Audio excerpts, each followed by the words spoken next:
I've been seeing a lot of things talking of the people making commentary. Um, Interestingly enough, the ones I've noticed that have been making the commentary are wealthy black people making the commentary about we should not be um, rioting, we should not be looting, we should not be tearing up our own communities. And then there's been an argument of the other side of we should be hitting them in the pocket. We should be focusing on the blackout days where we don't spend money. Um, but, I feel like we should do both. And I feel like I support both. And I'll tell you why I support both.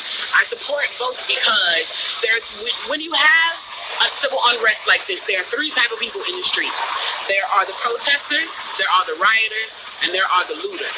The protesters are there because they actually care about what is happening in the community. They want to raise their voices, and they are there strictly to protest. You have the rioters who are angry, who are anarchists, who really just want to fuck shit up, and that's what they're going to do regardless. And then you have the looters. And the looters almost exclusively are just there to do that, to loot. Now, people are like, well, what did you gain? Well, what did you get from looting?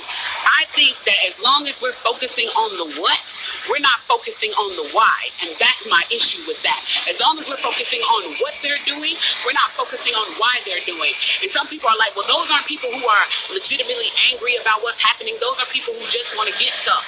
Okay, well then, let's go with that. Let's say that's what it is. Let's ask ourselves why in this country in 2020, the financial gap between poor blacks and the rest of the world is at such a distance that people feel like their only hope and only opportunity to get some of the things that we flaunt and flash in front of them all the time is to walk through a broken glass window and get it. That they are so hopeless that getting that necklace, getting that TV, getting that change, getting that bed, getting that phone, whatever it is that they're going to get, is that in that moment when the riots happen and if they present an opportunity of looting, that's their only opportunity to get it. We need to be questioning that why. Why are people that poor? Why are people that broke? Why are people that food insecure, that clothing insecure, that they feel like their only shot, that they are shooting their shot by walking through a broken glass window to get what they need? And then people want to talk about, well, there's plenty of people who pull themselves up out of bootstraps and got it on their own. Why can't they do that? Let me explain to you something about economics in America. And I'm so glad that as a child, I got an opportunity to spend time at Push where they taught me this, is that we must never forget that economics was the reason that black people were brought to this country. We came to do the agricultural work in the South and the textile work in the North. Do you understand that? That's what we came to do. We came to do the agricultural work in the South and the textile work in the North. Now, if I right now decided that I wanted to play Monopoly with you, and for 400 rounds of playing Monopoly, I didn't allow you to have any money, I didn't allow you to have anything on the board, I didn't allow for you to have anything. And then we played another 50 rounds of Monopoly, and everything that you gained and you earned while you were playing that round of Monopoly was taken from you. That was Tulsa, that was Rosewood.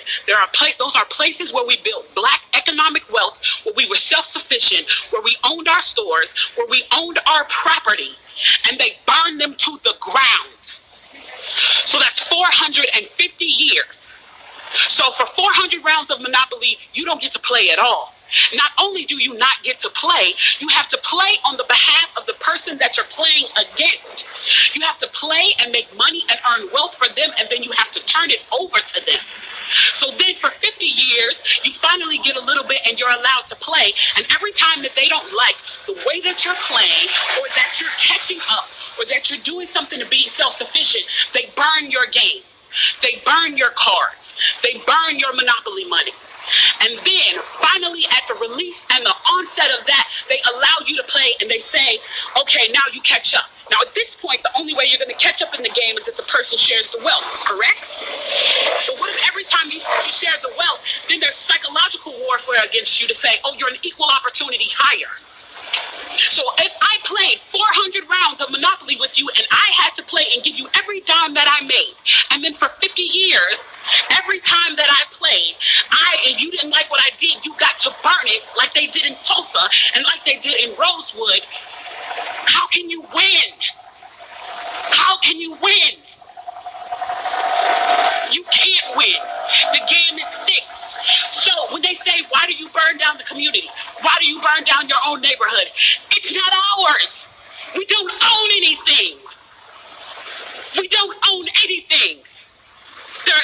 Trevor Noah said it so beautifully last night. There's a social contract that we all have, that if you steal or if I steal, then the person who is the authority comes in and they fix the situation. But the person who fixes the situation is killing us.